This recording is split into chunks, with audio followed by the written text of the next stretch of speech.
Karthigai Deepam serial November 15 நாளைக்கான எபிசோட்ல என்ன நடக்கலாம் அப்படிங்கறத ரிவ்யூவா பார்க்கலாங்க. ஐஸ்வர்யா ரூம்ல வந்து உட்காந்து சாமியாருக்கு கால் பண்ணலாம் அப்படின்னு சொல்லிட்டு ட்ரை பண்ணிட்டு இருக்காங்க. அதுக்குள்ள அருண் வந்துடுறாங்க. ஏன் ஐஸ்வர்யா ரூம்குள்ள என்ன பண்ணிட்டு இருக்க அப்படின்னு சொல்லி கேட்க, இல்லைங்க ட்ரெஸ் சேஞ்ச் பண்ணலான்னு வந்தேன் அப்படின்னு சொல்ல, என்ன ட்ரெஸ் சேஞ்ச் பண்றியா, இந்த ட்ரெஸ்க்கு என்ன நல்லா தானே இருக்கு அப்படின்னு சொல்ல, அப்படியா நல்லா இருக்கா, சரி நீங்க போங்க நான் வரேன் அப்படின்னு சொல்ல, ஏன் ஐஸ்வர்யா உண்மையை சொல்லிடு, உன்னை நம்பிதான் நான் கோயிலுக்கே வரேன், எதா இருந்தாலும் இப்பவே சொல்லிடு அப்படின்னு அருண் கேட்க, ஏதாவது தப்பா இருந்தது தொலைஞ்ச நீ அப்படின்னு சொல்ல, இங்க பாருங்க நான் சொல்றது உண்மைன்னு ப்ரூவ் ஆயிடுச்சுன்னா இப்படி எல்லாத்துக்கும் என் மேல சந்தேகப்பட மாட்டீங்களா, நானும் ரொம்ப நாளா அசிங்கப்பட்டுட்டு இருக்கேன், அத்தை எப்பவும் ரெண்டு பக்கத்து நியாயத்தையும் பேசுவாங்க, ஆனா நீங்க என்னை விட்டு கொடுத்து பேசுறதா ஏதோ அல்வா சாப்பிட்ற மாதிரி பண்றீங்க, பொண்டாட்டியை நம்பாதவன் பொழைக்க தெரியாதவன், அதை முதல்ல தெரிஞ்சுக்கோங்க, நீங்க இதை பத்தி தெரிஞ்சுக்க எங்கேயும் போக வேணாம், உங்க தம்பியை பார்த்தே கத்துக்கலாம் அப்படின்னு ஐஸ்வர்யா சொல்ல, சரி நான் நம்புறேன் நீ இப்போ வா அப்படின்னு சொல்லிட்டு அருண் அங்கிருந்து கிளம்பிடுறாங்க.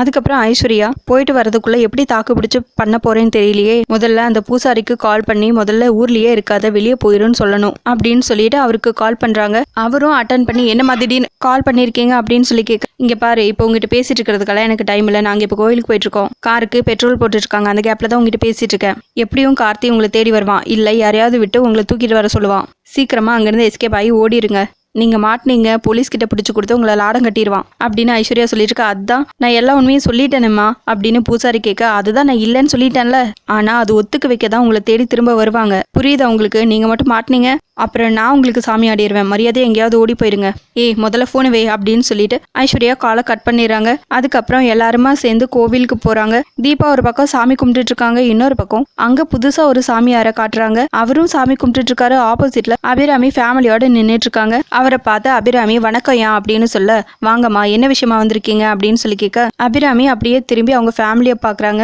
ஏதோ பிரச்சனைக்கு தீர்வு தேடி தான் வந்திருக்கீங்கன்னு தெரியுது, என்ன பிரச்சனைன்னு சொல்லுங்க அப்படின்னு அவர் கேட்கவும், தீபா அம்மன் வேஷம் போட்டதுல இருந்து நடந்த எல்லா விஷயத்தையும் அப்படியே அபிராமி ஒண்ணு விடாம சொல்லிடுறாங்க. ஐயா சாமி விஷயமா இருக்க போய் தான் நாங்க உங்களை தேடி வந்திருக்கோம், நீங்க தான் இந்த பிரச்சனைக்கு ஒரு நல்ல தீர்வு சொல்லணும் அப்படின்னு கேட்க, நீங்க சொல்ற பிரச்சனைக்கு கையில காப்பு கட்டி தீச்சட்டி ஏந்தி கோயில 3 முறை சுத்தி வர சொல்லுவோம், அவங்க ஏதாவது தப்பு பண்ணியிருந்தா அவங்க 3 முறை சுத்தி வர்றதுக்குள்ளேயே அம்மன் அதை காட்டி கொடுத்துருவா, ஆனா நீங்க சொல்ற பிரச்சனையில அம்மனே சம்மந்தப்பட்டிருக்கா, சாமி விஷயமா இருக்கு, இதுக்கு என்ன வழிமுறை இருக்குன்னு எனக்கே தெரியல அப்படின்னு அவர் சொல்லவும், ஐயா உங்ககிட்ட நல்ல தீர்ப்பு கிடைக்கும் தான் எல்லாரையும் இங்க கூட்டிட்டு வந்திருக்கேன், நீங்களே இப்படி சொன்ன எப்படி அப்படின்னு அபிராமி கேட்க, இருங்க இப்படி ஒரு பிரச்சனையை நான் முதல் தடவையா கேள்விப்படுறேன், எனக்கு தான் இந்த பிரச்சனை புதுசே தவிர சோழியில இந்த பிரச்சனைக்கான வழிமுறை இருக்கும், கொஞ்சம் இருங்க நான் பார்த்துட்டு சொல்றேன் அப்படின்னு சொல்லிட்டு ஒரு பெட்டிக்குள்ள வச்சிருக்கிற ஒலச்சுவடி எடுத்துட்டு வந்து எல்லாரையும் உட்கார சொல்லிட்டு சாமிக்கு பூஜையும் பண்ணிட்டு அதுக்கப்புறம் ஒலச்சுவடியை படிச்சு, உங்க பிரச்சனைக்கான தீர்வு இதுல இருக்குமா அப்படின்னு சொல்லிட்டு, கடவுளோட பேரால மற்றவங்களுக்கு தீங்கு பண்றவங்களா இருந்தா கூட பொய் சொல்லி ஏமாத்துறவங்களா இருந்தாலும் அவங்கள கண்டுபிடிக்க இதுல இருக்கிற வழிமுறையை நான் சொல்றேன், அது வேணுமா வேணாமாங்கிறத நீங்க தான் முடிவு பண்ணிக்கணும் அப்படின்னு அவர் சொல்லவும், அது எதுவா இருந்தாலும் சொல்லுங்க சாமி அதுக்கு நான் தயாரா தான் இருக்கேன் அப்படின்னு ஐஸ்வர்யா சொல்ல, வீட்டுல இருக்கிற மத்த எல்லாரும் அப்படியே ஐஸ்வர்யாவை திரும்பி முறைச்சு பாக்குறாங்க. அதுக்கப்புறம் சாமி நீங்க சொல்லுங்க சாமி அப்படின்னு அபிராமி கேட்க, இப்ப நீங்க அம்மன் சன்னதியில தான் இருக்கீங்க, நீங்க எல்லாரும் இங்க நடக்க போற பூஜையில கலந்துக்கணும் அப்படின்னு அவர் சொல்ல, அவ்வளவுதானே நீங்க பூஜையை ஆரம்பிங்க அப்படின்னு ஐஸ்வர்யா சொல்ல, இருமா நான் முழுசா சொல்லி முடிச்சிடறேன், இந்த பூஜையில கலந்துக்கிறவங்க சாமி விஷயத்துல எந்த பொய்யும் சொல்லாதவங்களா இருந்தா இந்த பூஜையில கலந்துக்க முடியும், அப்படி இல்லாம இருந்தா அந்த அம்மனே பாம்பா மாறி வந்து பொய் சொன்னவங்கள கொத்தி தண்டனை கொடுப்பா அப்படின்னு அந்த சாமியார் சொல்லவும், ஐஸ்வர்யா அப்படியே பயந்து திருன்னு முழிக்க ஆரம்பிச்சிடுறாங்க. என்னடி முழிக்கிற நீ, சமத்தியா மாட்டுவடி அப்படின்னு மைதிலி யோசிக்கிறாங்க. என்னம்மா பூஜைக்கு ரெடியா அப்படின்னு சாமியார் கேட்க, அவங்க ரெடியா தான் இருக்காங்க சாமிங்கிறாங்க மைதிலி, நான் ரெடியா தான் இருக்கேன், நீங்க பூஜைக்கான வேலையை ஆரம்பிங்க அப்படின்னு ஐஸ்வர்யா சொல்ல, மவளை இன்னியோட உன் கதை முடிஞ்சதுடின்னு யோசிக்கிறாங்க மைதிலி. பூஜை நடக்காம இருக்க ஏதாவது பண்ணணுமே அப்படின்னு தனியா நின்று ஐஸ்வர்யா யோசிச்சிருக்காங்க. அதை கரெக்டா நோட் பண்ணிடுறாங்க மைதிலி. பக்கத்துல போய் நிக்கிறாங்க.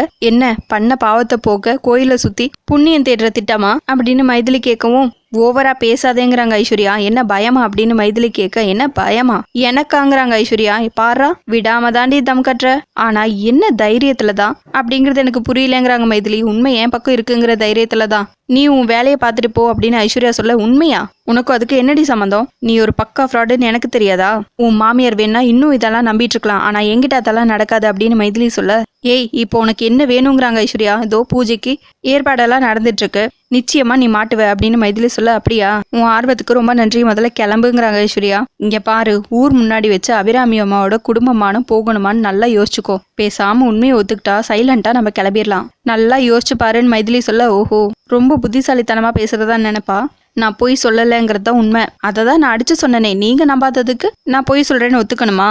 இந்த உருட்டலெல்லாம் வேற எங்காவது வச்சுக்கோ அப்படின்னு ஐஸ்வர்யா சொல்ல, உன்னோட டைமை நீயே குறிச்சிட்ட போல இருக்கு. ஆழ்ந்த அனுதாபங்கள். என்ன பயமா இருக்கு போல இருக்கு, உண்மையை சொல்றதுக்கு ஏன் பதறது அப்படின்னு மைதிலி கேட்க, ஆமா பதறது. நீ இமேஜின் பண்ணி பேசுறதுக்கெல்லாம் நான் ஆள் இல்லை, முதல்ல கிளம்பு அப்படின்னு சொல்ல, நான் கிளம்புறேன், நீ பூஜைக்கு எஸ்கேப் ஆயிராம வந்து சேரு அப்படின்னு மைதிலி சொல்ல, ஏய் என்னோட நேர்மையை ப்ரூவ் பண்ண எனக்கு கிடைச்ச சான்ஸ் இது, நான் எப்படி இதை மிஸ் பண்ணுவேன்?